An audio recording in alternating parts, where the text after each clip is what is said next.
हरे Krishna, Radhe Radhe. TJ delights में आपका स्वागत है।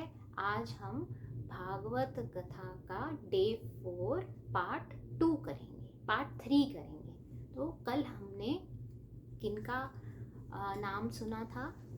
राम जी का अवतार के बारे में पढ़ रहे थे कि कैसे उनको उनके प्रिय भक्त हनुमान जी मिलते हैं और आगे हनुमान जी को जामवंत जी उनकी जो स्मृति भुला दी गई थी वह याद दिलाते हैं ताकि वे प्रभु का कार्य कर सकें। क्या कार्य है प्रभु का? सीता माता की खोज। तो अब हनुमान जी को जब उनकी बुद्धि और बल की स्मृति हो जाती है तब वे प्रभु की आज्ञा लेकर उनकी मुद्रिका लेकर सीता माता की खोज के लिए जो सागर है उसके पार जाते हैं। अब रास्ते में इनको एक राक्षसी मिलती है। ये उस राक्षसी से भी अपनी बुद्धि का परिचय देते हैं और क्या करते हैं? वह राक्षसी है, क्या कहती है कि मैं तुम्हें खा जाऊंगी। तो ये उसको समझाते हैं कि माता, मैं जो हूँ भगवान का कार्य करने जा रहा हूँ, जब मैं वापस आ जाऊंगा तो आप मुझे अवश्य खा लीजिएगा। जब वह नहीं मानती है तो ये बिल्कुल लघु सा रूप लेकर उसके मुंह में घुस जाते हैं। जब वह राक्षसी अपना मुंह बंद करने लगती है तो हनुमान जी अपना रूप बढ़ाना शुरू कर देते हैं। ये रूप बढ़ाते हैं तो जो राक्षसी है वह भी मायावी है, तो उसने भी अपना रूप बढ़ाया है, मुंह बढ़ाया है, मुंह का आकार बड़ा किया है। तो जैसे जैसे हनुमान जी मुंह का आकार बड़ा करते हैं, राक्षसी हनुमान जी अपना आकार बड़ा करते हैं, वैसे ही राक्षसी भी अपने मुंह को उतना खुला करती रहती है। और जब वह मुंह बहुत खोल लेती है तो भगवान जी अपना बुद्धि का, विवेक का इस्तेमाल करके क्या करते हैं? पूर्णता अपना लघु रूप धारण करके उसके मुंह से बाहर निकल आते हैं। तो बोलिए हनुमान जी महाराज की जय। तो जो सुरसा है वह इनको आशीर्वाद देती है और कहती है कि मैं तुम्हारी बुद्धि और विवेक से अति प्रसन्न हूँ और तुम जो कार्य करने जा रहे हो उसमें तुम्हें अवश्य सफलता मिलेगी। तो अब आज हम यहीं से आगे अपनी कथा को करेंगे। पहले आइए प्रभु की प्रार्थना करते हैं। वक्रतुंड महाकाय सूर्यकोटि समप्रभ निर्विघ्नं कुरु मे देव सर्वकार्येषु सर्वदा। इतना तो करना स्वामी, जब प्राण तन से निकले गोविंद नाम लेकर फिर प्राण तन से निकले। श्री गंगा जी का तट हो या जमुना जी का तट हो, मेरा सांवरा निकट हो जब प्राण तन से निकले।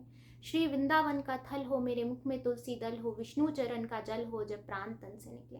वह सांवरा खड़ा हो, बंसी का स्वर भरा हो, तिरछा चरण धरा हो जब प्राण तन से निकले। सिर सोहना मुकुट हो, मुखड़े पे काली लट हो, यही ध्यान मेरे घट हो जब प्राण तन से निकले। जब प्राण कंठावे कोई रोग ना सतावे, यम दर्श ना दिखावे जब प्राण तन से निकले। मेरे प्राण निकले सुख से, तेरा नाम निकले मुख से, बच जाऊं घोर दुख से जब प्राण तन से निकले। उस वक्त जल्दी आना नहीं शाम भूल जाना, बंसी की धुन सुनाना, राधा जी को संग में लाना जब प्राण तन से निकले। गुरुर ब्रह्मा गुरुर विष्णु गुरुर देवो महेश्वरा, गुरुर साक्षात पारब्रह्म तस्मै श्री गुरुवे नमो। वंशी शोभित कर्मदुल नील जलत्तन चाम, अरुण दर्जनु विमल फल नयन कमल अभिराम। पूर्ण इंद अरविंद मुख पीतांबर शुभ साज, जय मनमोहन मदन छवि कृष्ण चंद्र महाराज। श्री बांके बिहारी तेरी आरती गाऊं, हे गिरधारी तेरी आरती गाऊं। आरती गाऊं प्यारे आपको रिझाऊं, श्री श्याम सुंदर तेरी आरती गाऊं। हे गिरवर तेरी आरती गाऊं। मोर मुकुट प्यारे शीश पे सोहे, प्यारी वंशी मेरो मन मोहे। देख छवि बलिहारी मैं जाऊं, श्री बांके बिहारी तेरी आरती गाऊं। चरणों से निकली गंगा प्यारी, जिसने सारी दुनिया तारी। उन चरणन के मैं दर्शन पाऊं। श्री बांके बिहारी तेरी आरती गाऊं। दास अनाथ के नाथ आप हैं, सुख दुख जीवन प्यारे साथ आप हैं। हरि चरणन में मैं शीश नवाऊं। श्री बांके बिहारी तेरी आरती गाऊं। श्री हरिदास के प्राण प्यारे, मेरे मोहन जीवन धन हो। मैं भी तो तेरा दास कहाऊं। श्री वृंदावन वास मैं पाऊं। श्री बांके बिहारी तेरी आरती गाऊं। संग में विराजे राधा प्यारी, ललिता विशाखा सखियां सारी। देख युगल छवि बलि बलि जाऊं। श्री बांके बिहारी तेरी आरती गाऊं। श्री कुंज बिहारी तेरी आरती गाऊं। श्री बाल कृष्ण तेरी आरती गाऊं। बोले बांके बिहारी लाल की जय। श्रीमद् भागवत पुराण की जय। श्री सुखदेव जी महाराज की जय। श्री रामचंद्र जी महाराज की जय। श्री हनुमान जी महाराज की जय। तो ऐसे हनुमान जी ने प्रभु का कार्य संपन्न करने के लिए एक राक्षसी के मुंह से बाहर आके अपनी बुद्धि का इस्तेमाल करके दिखाया है कि कैसे जब हम प्रभु का कार्य करने के लिए अग्रसर होते हैं तो जो भी हमारे सामने आता है हम उस इंसान को, उस प्रॉब्लम को आसानी से पार कर लेते हैं। तो ऐसे ही प्रभु की ही स्मरण करते हुए, प्रभु की ही इच्छा से हनुमान जी ने सुरसा को पार कर लिया है। आगे इन्होंने माया राक्षसी का भी संहार किया है और ये कहाँ पहुँचे हैं? अशोक वाटिका में, जहाँ 8 पहर सीता माता राम जी को याद करती हैं और आंसू बहाती हैं। तो ये लघु रूप धारण करके सैनिकों से बचते बचाते अशोक वाटिका में पेड़ के ऊपर जाकर बैठ जाते हैं और इंतज़ार करते हैं कि कब माता सीता अकेली हों और यह उनसे बात करें, प्रभु का संदेश पहुंचाएं। इतने में वहाँ रावण आता है जो सीता माता को समझाने की कोशिश कहता है। क्या कहता है कि एक बार तुम मेरी बात मान लो और मेरे साथ मेरे महल में चलो, मैं इन सब रानियों को, मंदोदरी को भी तुम्हारी दासी बना दूंगा। तो सीता जी कहती हैं, चाहे मस्तक कटे हमारा, मैं ना देखूं मुख तुम्हारा। तो चाहे तुम मुझे मार डालो पर मैं तुम्हारे मुख की तरफ भी नहीं देखूंगी। और वैसे भी सीता माता जो हैं वो सती जी का ही रूप है और वह जैसे प्रभु राम मर्यादा पुरुषोत्तम है वैसे ही वह क्या है? सती हैं।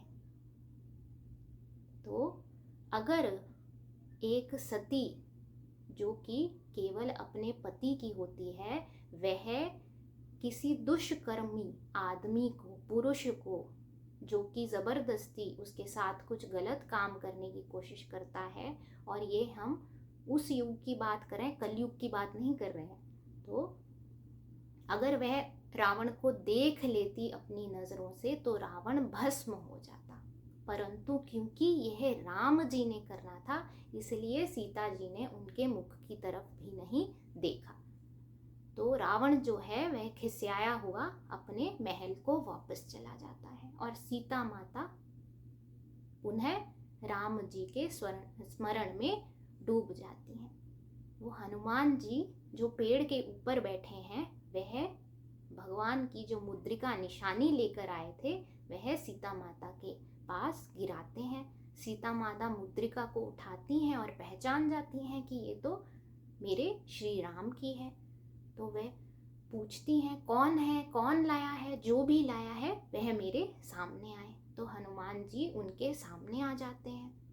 पहले तो सीता माता सोचती हैं कि कहाँ मेरे बलवान विष्णु अवतार प्रभु हैं और कहाँ ये वानर है। जब हनुमान जी उनको बताते हैं कि कैसे हनुमान जी वानर सेना का ही हिस्सा हैं और कैसे राम जी और वानर सेना मिलकर सीता मैया को ढूंढ रहे हैं और रावण से युद्ध भी करेंगे उसके लिए, तो माता सोचती हैं कि ये वानरों और मनुष्यों का संग कैसा है, कहाँ मेरे प्रभु श्रीवान और कहाँ ये वानर। तो पुनः हनुमान जी अपना असली रूप दिखाकर सीता माता को संयम देते हैं, उनको समझाते हैं कि माता आप चिंता मत कीजिए, प्रभु राम अवश्य आएंगे और जल्दी आएंगे, इसलिए मैं उनका दास हूँ जो आपके पास उनका यही संदेश लेकर आया हूँ कि वह आपको लेने ज़रूर आएंगे, आप रोइए मत। और क्या कहते हैं, जब देखते हैं कि माता को धीरज थोड़ा बंध चुका है तो कहते हैं कि माता मुझे भूख बहुत लगी है, सागर पार करके आया हूँ, अगर आपकी आज्ञा हो तो मैं फल खा लूँ, यहाँ का बगीचा बहुत सुंदर है। माता कहती हैं कि फल तो खा लो, पर ये जो सैनिक हैं, ये जो राक्षस हैं, इनसे बच के रहना। तो वो कहते हैं आप बस आज्ञा दे दीजिए, उनको तो मैं देख लूँगा। तो अब माता ने इनको आज्ञा दी है और इन्होंने अपने बल से, अपनी शक्ति से पूरे की पूरी वाटिका जो है वो उजाड़ दी है। जब ये चीज़ रावण को पता चली है तो रावण ने राक्षस भेजे हैं इनका वध करने के लिए, पर कोई भी राक्षस इनको जीत नहीं पाया है। फिर उन्होंने भेजा है किसको, इंद्रजीत को, जिसने ब्रह्मास्त्र चलाया है।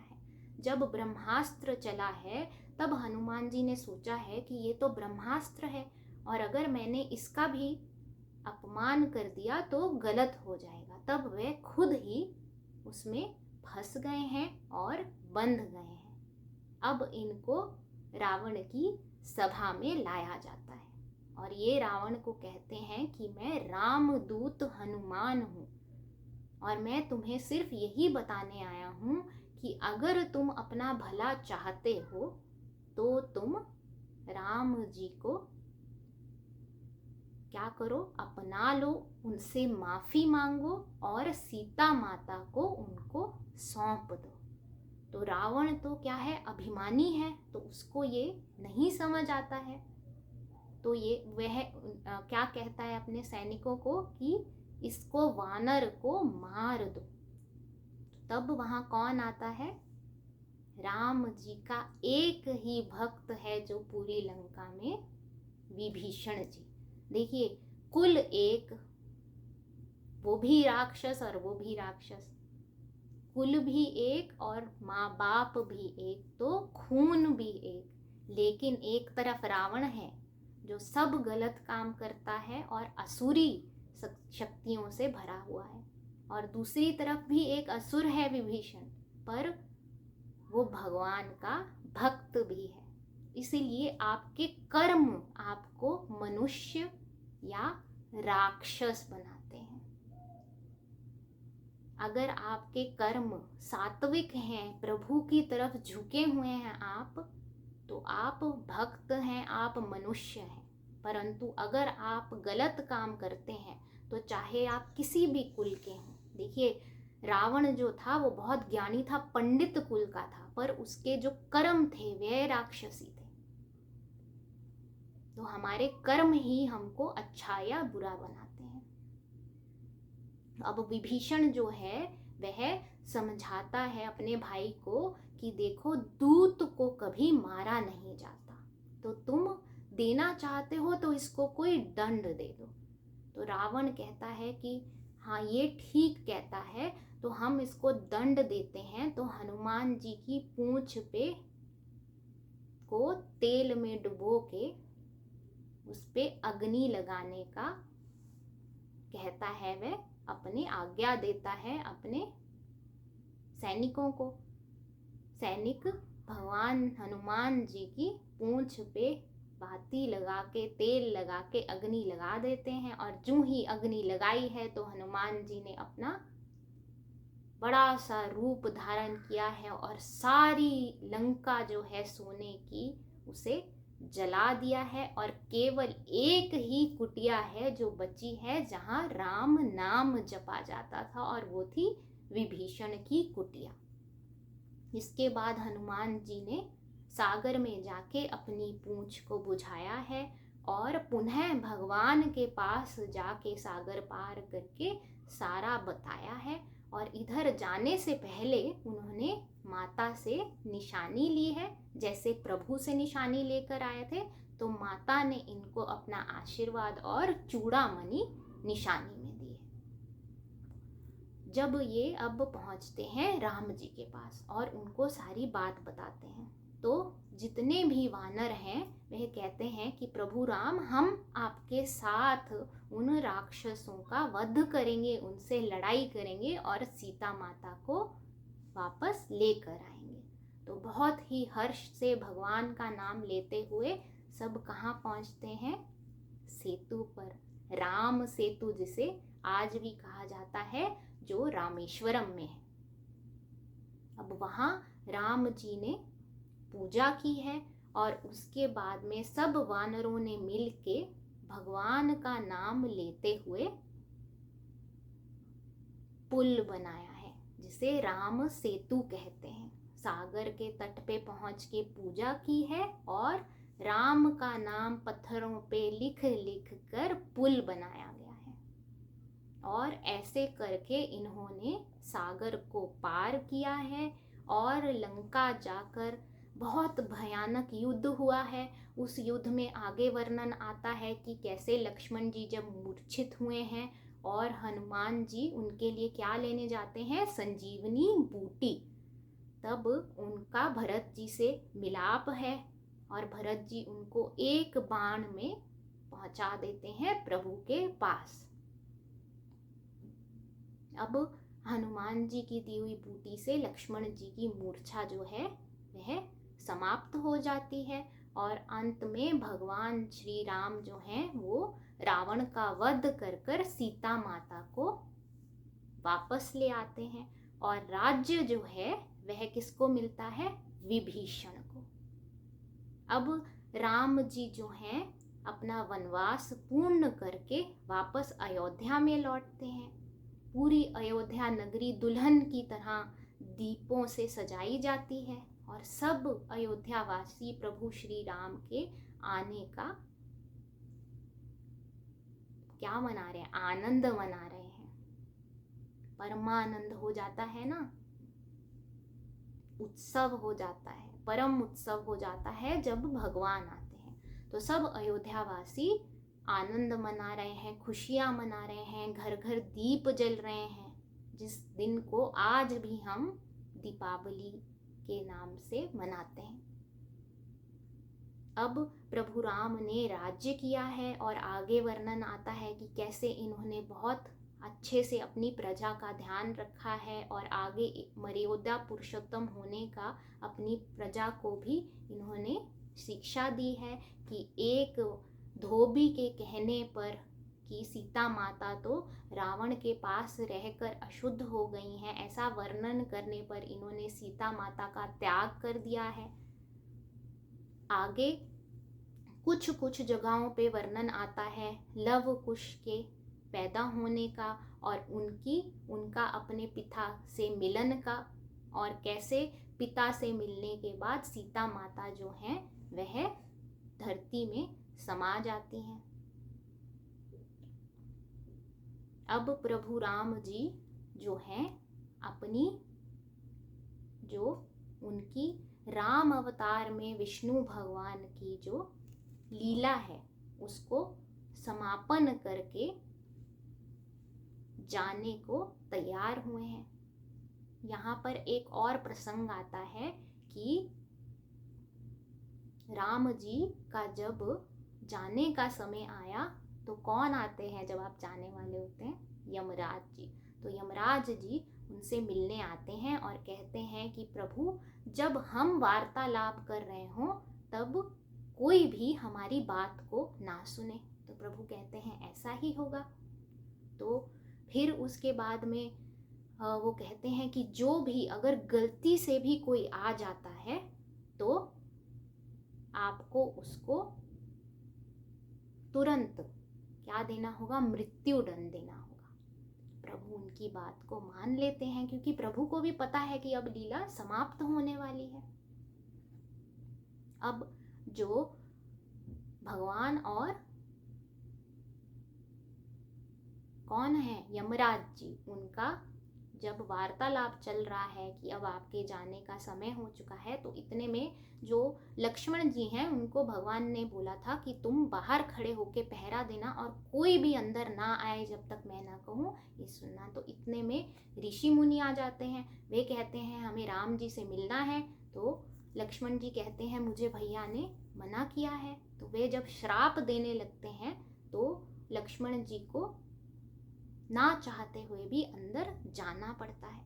अब क्योंकि राम जी ने वचन दिया था तो राम जी को वो वचन निभाने के लिए अपने भाई को मृत्युदंड सुनाना पड़ता है। पर उस समय भी हनुमान जी अपनी बुद्धि का प्रयोग करके भगवान को कहते हैं कि एक भाई के लिए और एक क्षत्रिय के लिए इससे बड़ा दंड और कोई नहीं हो सकता। मृत्यु से भी भयानक दंड ये है कि आप इसको त्याग दीजिए। तो अब वो है तो वैसे भी शेषनाग का अवतार है। अगर विष्णु जी जो राम स्वरूपा हैं उन्होंने ही अपने भाई को शेषनाग जी अवतार को लक्ष्मण जी को त्याग दिया तो उससे बड़ा तो उनके लिए वैसे ही कोई दंड नहीं हो सकता। तो जो हमारे शेषनाग जी अवतार हैं लक्ष्मण जी, वह तो अपनी लीला समाप्त करके इसी समय चल देते हैं। और इधर जो राम जी हैं वह अपनी लीला को कहाँ समाप्त करते हैं? सरयू नदी के पास। सरयू नदी में भगवान के कुल और भगवान के जो प्रियजन हैं उन सब ने अपनी देह त्यागी है और भगवान अपने लोक को, अपने धाम को सिधार गए हैं। बोले रामचंद्र भगवान की जय। इसके पहले एक छोटा सा वर्णन है, एक हनुमान जी की कहानी है जो बहुत ही प्यारी है। वो सुनाते हैं आपको कि जब भगवान राम जो हैं अपना सीता माता के साथ में राज्य कर रहे हैं, उस समय की बात है कि एक बार ये सारे राजाओं को बुलाते हैं और सबको जब जीत जाते हैं और सीता माता आ गई हैं और राज्य अभिषेक भी हो गया है और अपनी राजगद्दी पे बैठे हैं, तो उस खुशी में खुशी के पात्र बनाने के लिए अपने सब मित्रों को, केवट को, सबको बुलाते हैं और सबको कुछ ना कुछ भेंट देते हैं। अब आती है हनुमान जी की बारी। अब हनुमान जी का जो मन है वह क्या है कि मुझे तो भगवान की भक्ति मिले, भगवान का नाम मिले। तो जो सीता माता हैं वह उनको अपने गले का हार उतार कर देती हैं।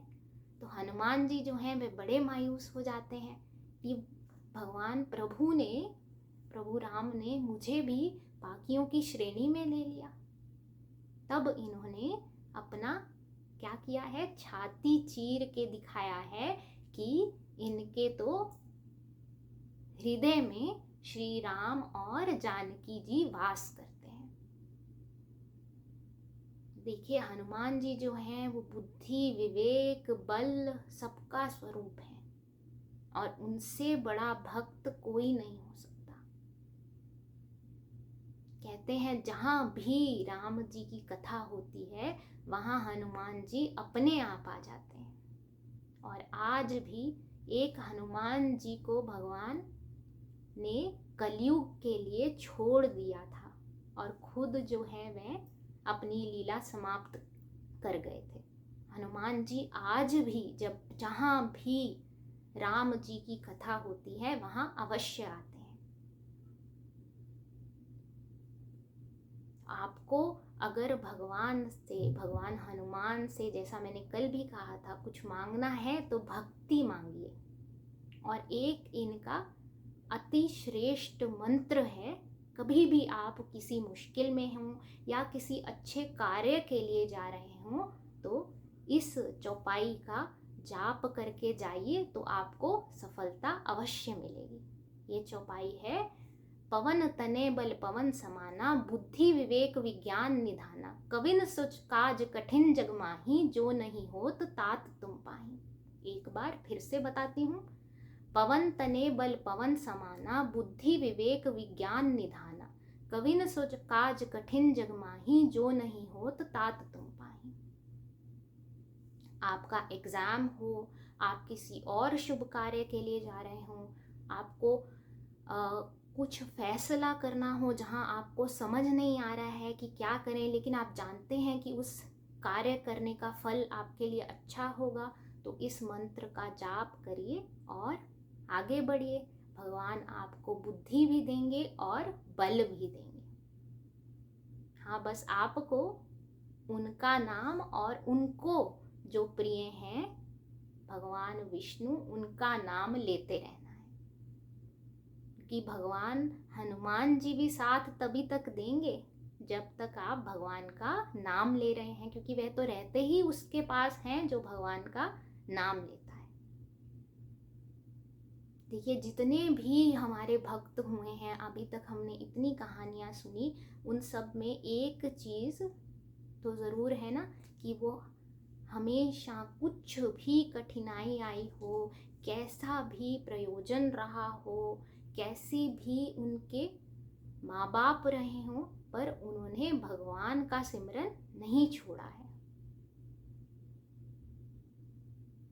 तो आज हम कथा का विश्राम यहीं पर करते हैं। जैसे मैंने आपको कहा था कि जिस दिन ठाकुर जी का जन्मोत्सव हम मनाएंगे, उससे एक दिन पहले मैं आपको बता दूंगी।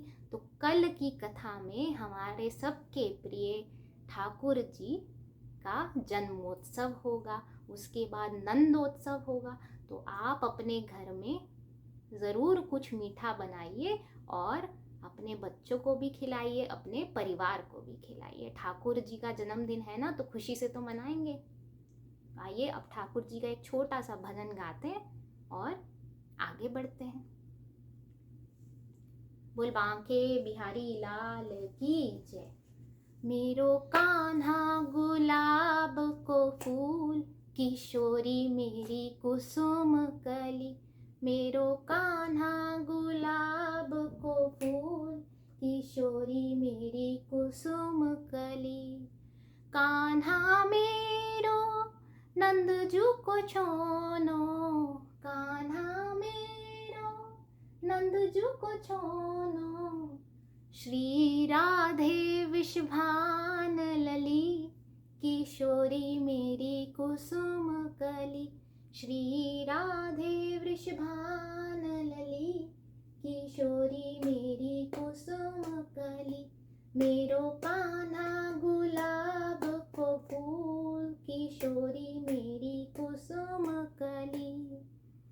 कान्हा खेले नंदजू को अंगना, कान्हा खेले नंद जी के अंगना। राधे खेले रंगीली गली, किशोरी मेरी कुसुम कली। राधे खेले रंगीली गली, किशोरी मेरी कुसुम कली। कान्हा भाए माखन लोना, कान्हा भाए माखन लोना। राधे भाए मिश्री की डली, किशोरी मेरी कुसुम कली। मेरो कान्हा गुलाब को फूल, किशोरी मेरी कुसुम कली। ब्रज निधि दर्शन की प्यासी, ये तो भटकत गली गली। किशोरी मेरी कुसुम कली। मेरो कान्हा गुलाब को फूल, किशोरी मेरी कुसुम कली। अब आज की कथा का हम यहीं समापन करके विश्राम देकर कल कथा को फिर करेंगे। और कल क्या होगा? कृष्ण जी का जन्मोत्सव। तो ज़रूर आइएगा और ठाकुर जी के जन्मोत्सव का आनंद लीजिएगा। हरे कृष्ण कृष्ण कृष्ण हरे हरे, हरे राम राम राम हरे हरे, हरे कृष्ण कृष्ण कृष्ण हरे हरे, हरे राम राम राम हरे हरे, हरे कृष्ण कृष्ण कृष्ण हरे